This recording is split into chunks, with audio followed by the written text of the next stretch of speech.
Hello friends, welcome to Commerce Made Easy. നമ്മൾ കഴിഞ്ഞ ക്ലാസ്സിൽ ബേസൽ നോംസ് എന്താണെന്ന് ഒരു ഇൻട്രൊഡക്ഷൻ പറഞ്ഞു. നമ്മൾ പറഞ്ഞു ബേസൽ കമ്മിറ്റി കൊണ്ടുവന്നിരിക്കുന്ന 3 ബേസൽ നോംസ് ആണുള്ളത്. Basel 1, 2 and 3. നമ്മൾ ഇന്നത്തെ ക്ലാസ്സിൽ നോക്കാൻ പോകുന്നത് ബേസൽ 1, ബേസൽ 2 ഇത് രണ്ടുമാണ് നോക്കാൻ പോകുന്നത്.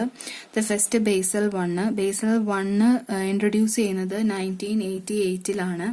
ബേസൽ കമ്മിറ്റി 1988-ല് ക്യാപിറ്റൽ മെഷർമെന്റ് സിസ്റ്റം കൊണ്ടുവന്നു. ഒരു ക്യാപിറ്റൽ മെഷർമെന്റ് സിസ്റ്റം ഇൻട്രൊഡ്യൂസ് ചെയ്തു.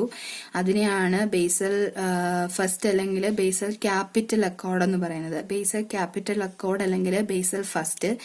ഈ ബേസൽ ഫസ്റ്റില് ഇൻക്ലൂഡ് ചെയ്തിരിക്കുന്നത് ക്യാപിറ്റൽ മെഷർമെന്റ് സിസ്റ്റം ആണ്. ഒരു മിനിമം ക്യാപിറ്റൽ റിക്വയർമെന്റ് ആണ് പറഞ്ഞിരിക്കുന്നത്. ആ ഒരു ഗൈഡ് ലൈൻ ആണ് പറഞ്ഞിരിക്കുന്നത്.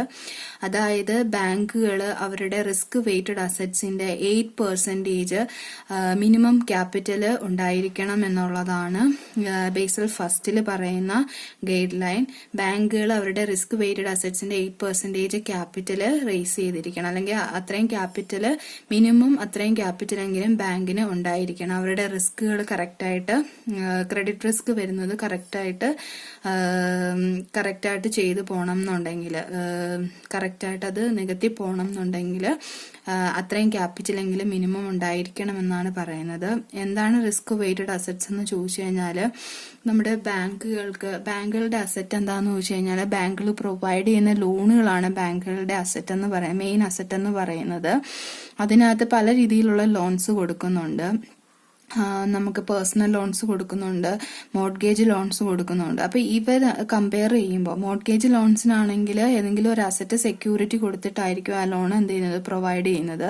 പേഴ്സണൽ ലോൺസ് ആണെങ്കിൽ പേഴ്സണൽ സെക്യൂരിറ്റിയിലാണ് കൊടുക്കുന്നത്. ഇത് നമ്മൾ കമ്പയർ ചെയ്യുമ്പോൾ ഇതിന് രണ്ടിന്റെയും റിസ്ക് എന്ന് പറയുന്നത്, റിസ്ക് പ്രൊഫൈൽ എന്ന് പറയുന്നത് ഡിഫറെന്റ് ആണ്. അതായത് ഒരു പേഴ്സണൽ ലോണിന് റിസ്ക് കൂടുതലായിരിക്കും ഒരു മോർട്ട്ഗേജ് ലോണിനേക്കാളും.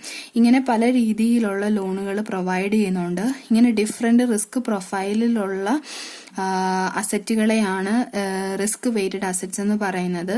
അത് കൺസിഡർ ചെയ്തുകൊണ്ട് അതിന്റെ ഒരു 8% ക്യാപിറ്റൽ എങ്കിലും ഓരോ ബാങ്കും മെയിൻറ്റെയിൻ ചെയ്യണം എന്നുള്ളതാണ് ബേസൽ ഫസ്റ്റിൽ പറയുന്ന ഗൈഡ് ലൈൻ. നമ്മുടെ ഇന്ത്യ അഡോപ്റ്റ് ചെയ്തിട്ടുണ്ട്, ഇന്ത്യ ഇത് ഫോളോ ചെയ്യുന്നുണ്ട്. ഇന്ത്യ ഇത് ഇംപ്ലിമെന്റ് ചെയ്തിരിക്കുന്നത് 1999-ലാണ്. ബേസൽ ഫസ്റ്റ് ഇൻട്രൊഡ്യൂസ് ചെയ്തിരിക്കുന്നത് 1988-ലാണ്. ഇന്ത്യ അത് ഇംപ്ലിമെന്റ് ചെയ്തിരിക്കുന്നത് 1999-ലാണ്. 1999-ലാണ്. പിന്നെ വരുന്നത് ബേസൽ സെക്കൻഡ് ആണ്. ബേസൽ സെക്കൻഡ് കുറച്ചും കൂടെ റിഫൈൻ ചെയ്തിട്ടുള്ള വേർഷൻ ആണ്. ബേസൽ 1-നേക്കാളും കുറച്ചും കൂടെ ഗൈഡ് ലൈൻസ് സ്ട്രെങ്തൻ ചെയ്തിട്ടുണ്ട്. അതുകൊണ്ട് ഇതൊരു refined form of version of Basel first ആണെന്ന് പറയാം. ഇത് പബ്ലിഷ് ചെയ്തിരിക്കുന്നത് അല്ലെങ്കിൽ ഇൻട്രൊഡ്യൂസ് ചെയ്തിരിക്കുന്നത് 2004-ലാണ്.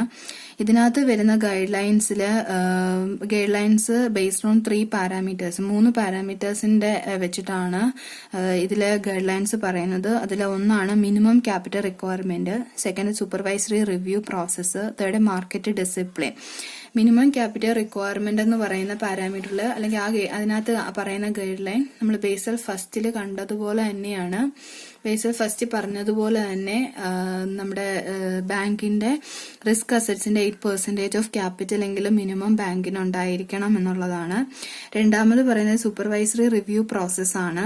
അതായത് ബാങ്കുകൾ തന്നെ എന്ത് ചെയ്യണം, അവരുടെ റിസ്ക് മാനേജ് ചെയ്യാനുള്ള ഒരു ടെക്നിക്ക് കൊണ്ടുവരണം. അതായത് റിസ്ക് പ്രോപ്പറായിട്ട് മോണിറ്റർ ചെയ്യാനും മാനേജ് ചെയ്യാനും എല്ലാ ടൈപ്പ് ഓഫ് റിസ്ക്കും, ഓപ്പറേഷണൽ റിസ്ക്കും ക്രെഡിറ്റ് റിസ്ക്കും മാർക്കറ്റ് റിസ്ക്കും എല്ലാം കറക്റ്റായിട്ട് മോണിറ്റർ ചെയ്ത് മാനേജ് ചെയ്യാനുള്ള ഒരു സൂപ്പർവൈസറി ടെക്നിക്ക് ബാങ്ക് തന്നെ എടുക്കണം എന്നുള്ളതാണ് സെക്കൻഡ് പറയുന്നത്. തേർഡ് പറയുന്നത് banks need to mandatory disclose the risk exposure to the central bank. ബാങ്കുകൾ കൃത്യമായിട്ടും അവരുടെ റിസ്ക് എക്സ്പോഷർ സെൻട്രൽ ബാങ്കുകളെ ഇൻഫോം ചെയ്തിരിക്കണം. അതായത് അവർക്ക് എത്രത്തോളം ഫ്യൂച്ചറിൽ ലോസസ് സംഭവിക്കാം, എത്രത്തോളം റിസ്ക് വരാം, എത്രത്തോളം ബാഡ് ഡെറ്റ്സുകൾ വരാം എന്നുള്ള കാര്യം കൃത്യമായിട്ടും അതിന്റെ ആ ഒരു പ്രോബബിലിറ്റി കൃത്യമായിട്ടും സെൻട്രൽ ബാങ്കുകളെ ഇൻഫോം ചെയ്തിരിക്കണം, പ്രോപ്പറായിട്ട് ഡിസ്ക്ലോസ് ചെയ്തിരിക്കണം എന്നുള്ളതാണ് തേർഡ് ഗൈഡ് ലൈൻ പറയുന്നത്. ഈ 3 ഗൈഡ് ലൈൻ ചേരുന്നതാണ്, ഈ 3 പാരാമീറ്റേഴ്സ് വെച്ചിട്ടുള്ള ഗൈഡ് ലൈൻസ് ചേരുന്നതാണ് ബേസൽ സെക്കൻഡ് എന്ന് പറയുന്നത്.